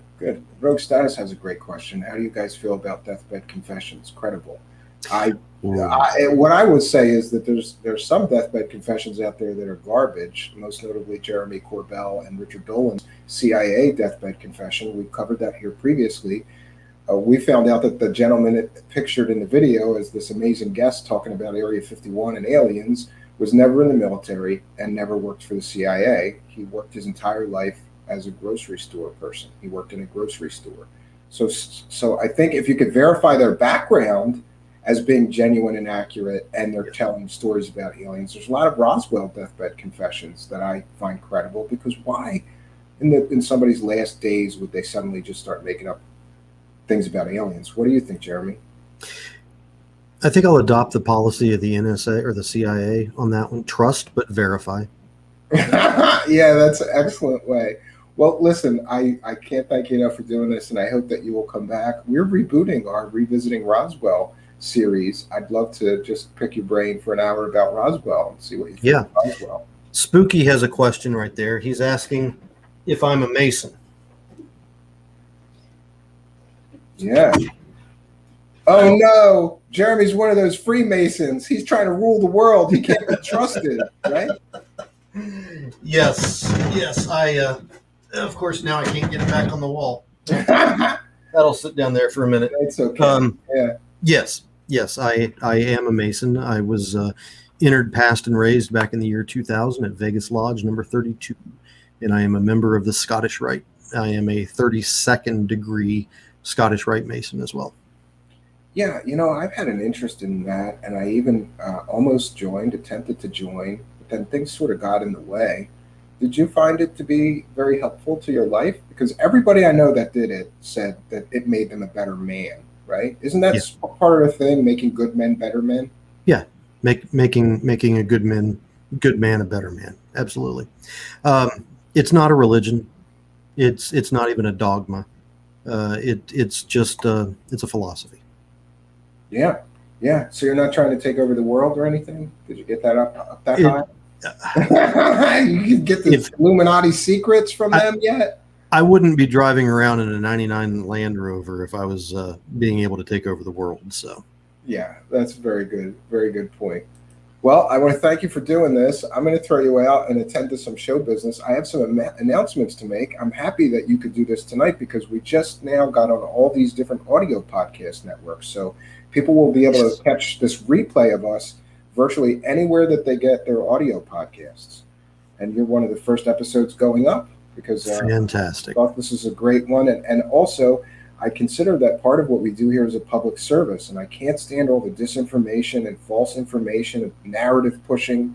And I knew that having somebody, an expert really like you, could really help educate the public. So, well, so much. I'm not an expert on anything. I would encourage everyone to not follow. I mean, follow me on Twitter, but don't follow me. Do your own research, find your own information, and verify the things that I say just as much as I encourage myself to verify the things that the government say. Take nothing on face value. Okay. Yeah, that's a good way to close out. So I'm going to throw you out, attend to some show business. Thank you very much for doing this. This has been one of my favorite shows on UFOs that ever, and a great conversation. I can't wait. Hopefully we can get you back, right? Absolutely. Just give me a shout. At your convenience. And I will put your Twitter, link to your Twitter, and the link to your YouTube channel is already in the description. So people should go over there, Twitter subscribe. right there. Yes, and this is his Twitter right there, but I'll put it in the link to the video description as well. You guys, if you enjoyed tonight, you would really enjoy his content, and his Twitter battles are epic. All right. Thanks, Jeremy. Good night. Thank you, Stephen. Enjoy. Right. Bye-bye. All right, friends. Boy, what a great conversation. This has been one of my favorite talks or interviews so far. I did want to just attend to some show business, and that is I posted on Twitter earlier this sort of new graphic. I was joking before that opportunities multiply as they are seized, but they really do. We recently got monetized on YouTube, which enables our super chats, which is really, really, really a helpful thing. Let me share this announcement because this is big news.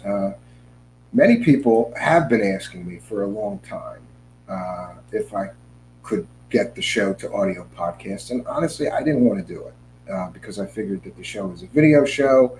You could just listen and not watch, right? There's 3 distribution points already. But I thought a lot about it, and then I talked to somebody who's a truck driver who explained to me that if he gets pulled over and he's watching a show, he could get in trouble or ticketed or whatever. But if he's listening to an audio podcast, that's perfectly okay. So I heard him and a few others, and they want to see the audio podcast version of Truthseekers. So I'm happy to announce not only are we going to continue to be a live video show streamed on YouTube, Facebook, and Twitch, but now the audio podcast version of Truthseekers is going to be available on Apple Podcasts, Spreaker, Spotify, iHeartRadio, Google Podcasts, Amazon Music, Castbox, Deezer, Podcast Addict, Chaser, GeoSaven, and more.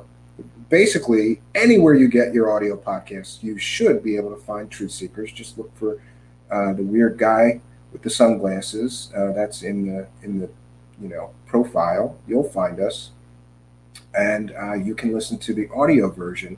But I do have to say that it's much easier to have the audio podcast as replays. So we're not going to be broadcasting this show live to all those.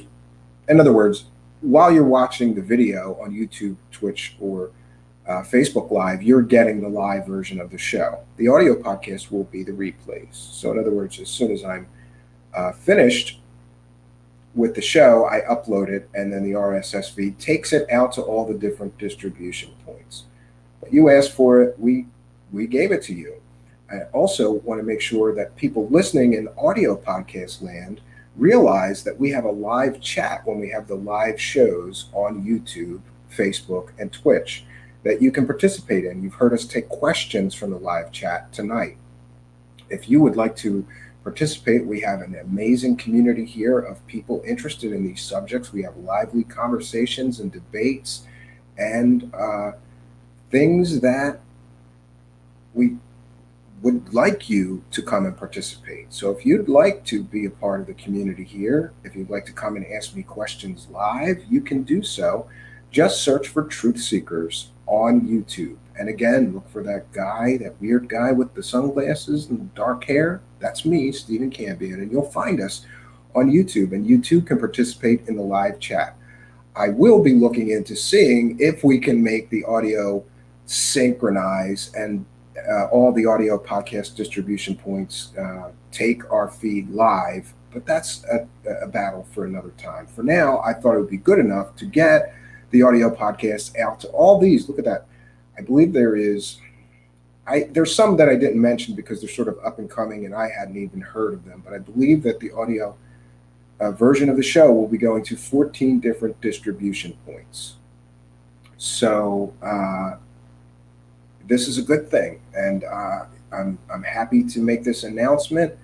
For those that ask, not much will change from our show, our usual show that you've come to know and love. It's just that you're going to be able to listen to the audio podcast virtually anywhere on the internet in the replays. In other words, if you miss a live show, you can always catch it on any podcast network.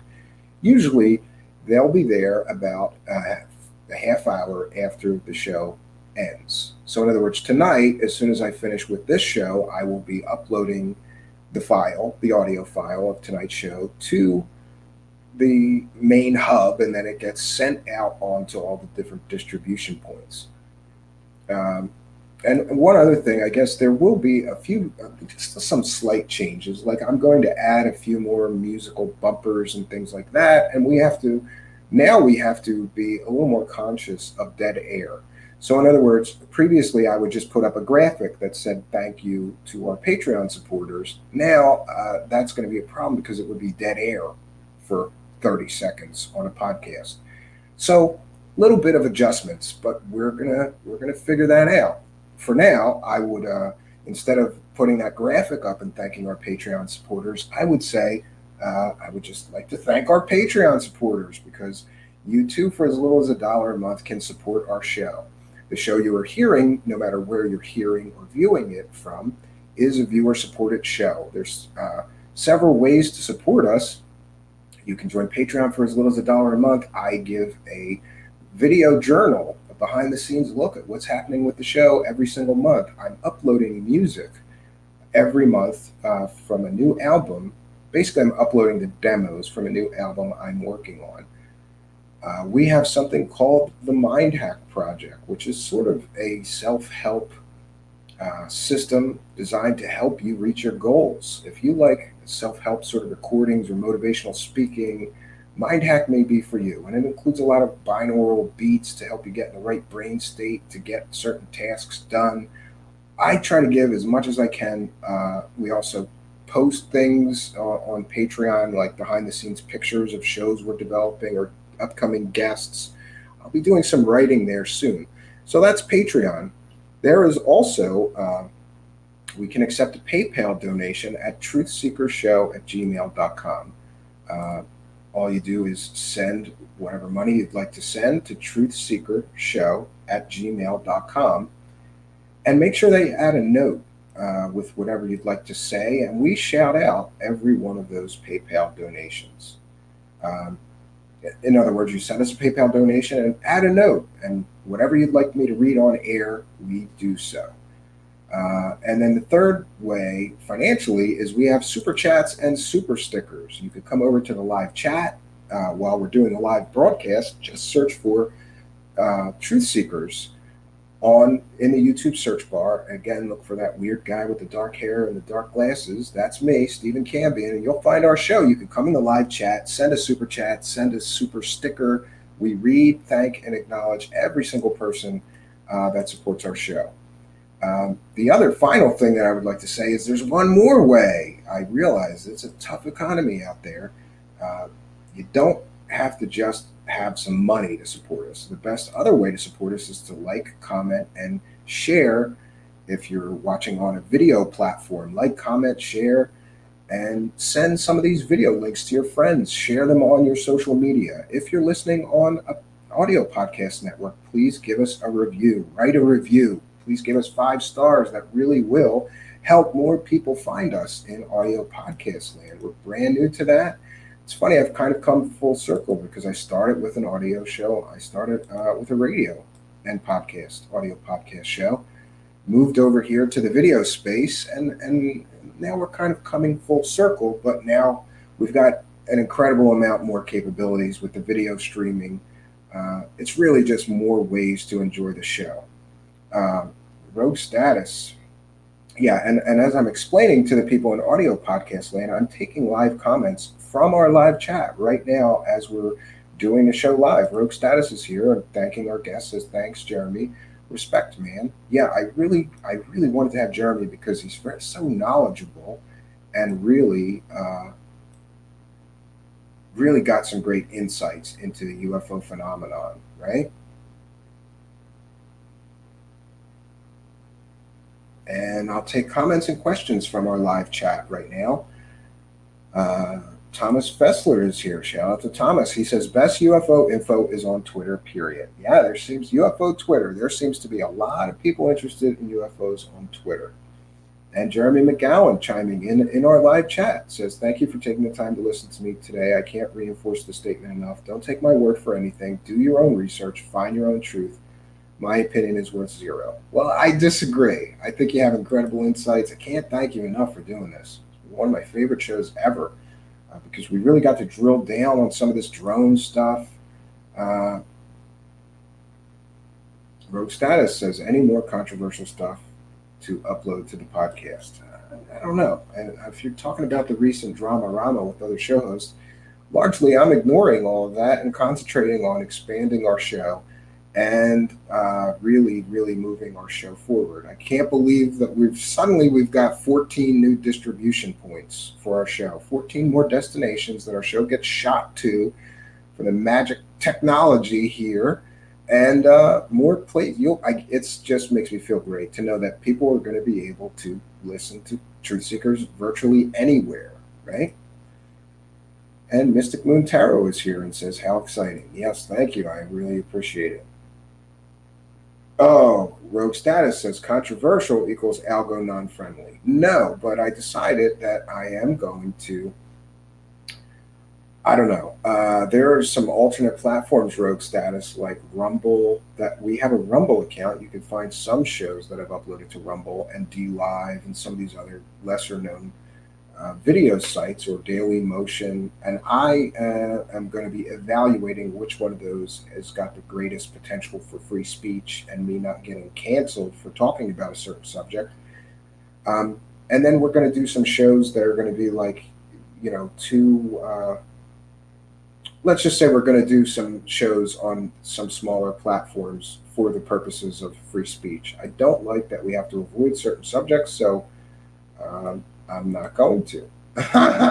I'm going to try, if we do have a subject that I want to talk about, for example, the letter of the alphabet or whatever it is, we'll put it on one of those alternate platforms and people can consume it there, and then we don't have to worry about YouTube deleting our channel or demonetizing us or whatever the case may be.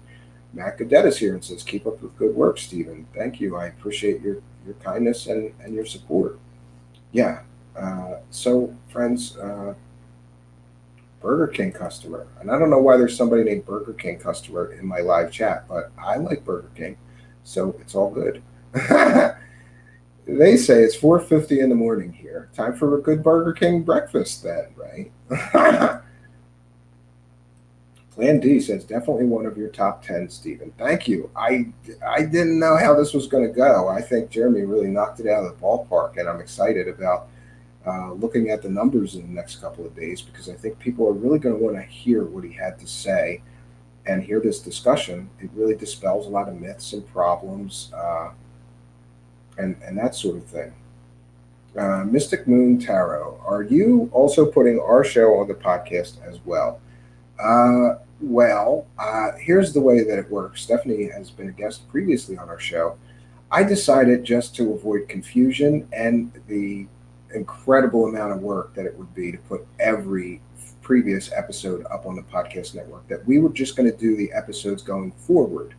So in other words, I did 2 shows so far since the network was up, and we posted both of those. Tonight will be the 3rd show posted to the audio podcast distribution network.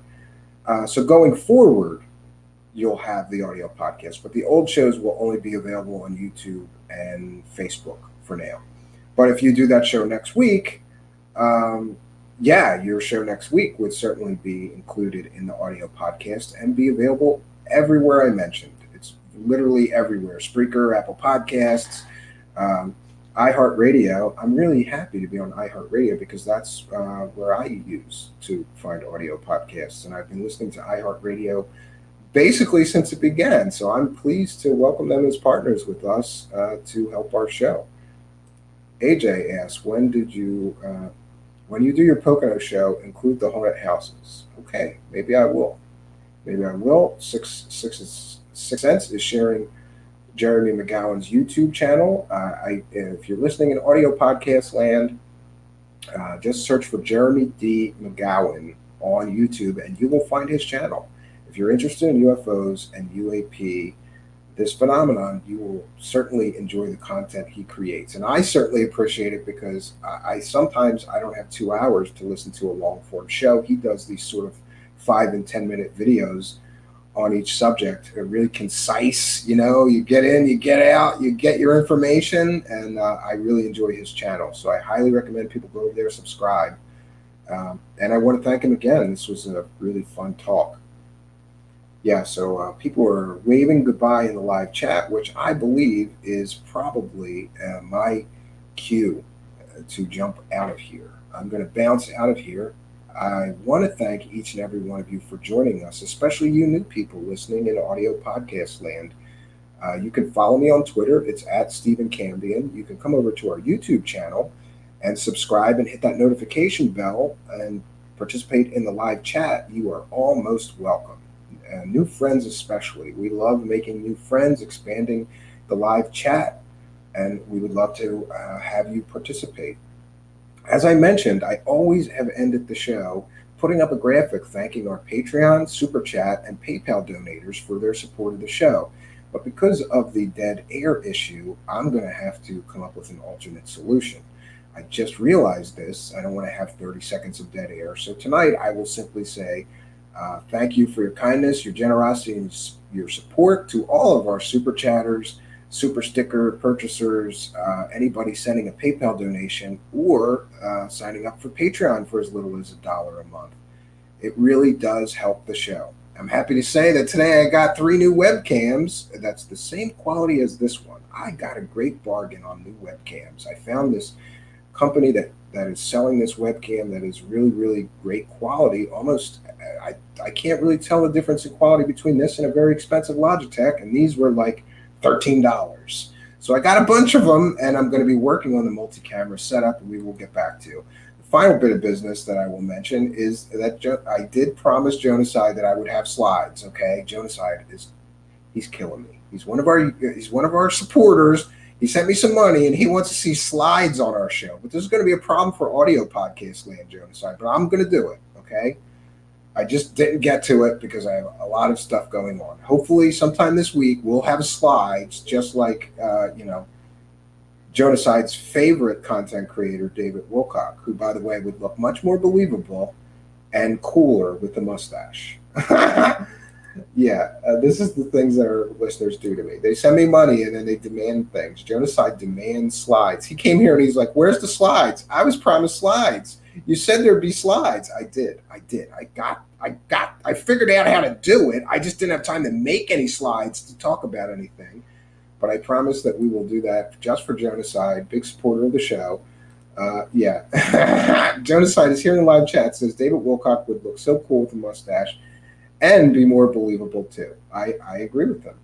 Yeah, and he's asking for slides again. So he's here busting my balls. He wants the slides. I'll do some kind of slide presentation just for you, Jonaside. It's just for you because you're a big supporter of the show, and we appreciate your kindness, your generosity, and support, and the kindness and generosity and support of all you super chatters, PayPal donators, super sticker purchasers, and Patreon supporters. Boy, yeah, I'm sorry that I have not completed. We're going to do sort of like a video and music to thank the people so that it doesn't turn into dead air, me just showing a graphic on the podcast. There's little adjustments that I need to make, but I'm feeling real good about the audio podcast. Like I said, I think it's 14 distribution points that we're going to. So you really, really should be able to get the podcast in audio form anywhere you look for your podcasts. I want to thank our guest tonight, Jeremy McGowan. It was an interesting conversation. I want to thank all of you who came here and participated in the live chat. We had some excellent comments and questions and participation from the live chat.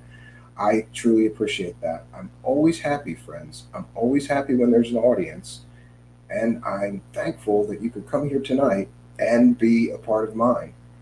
Until next time, friends, my name is Stephen Cambion. Good night, and God bless all of you.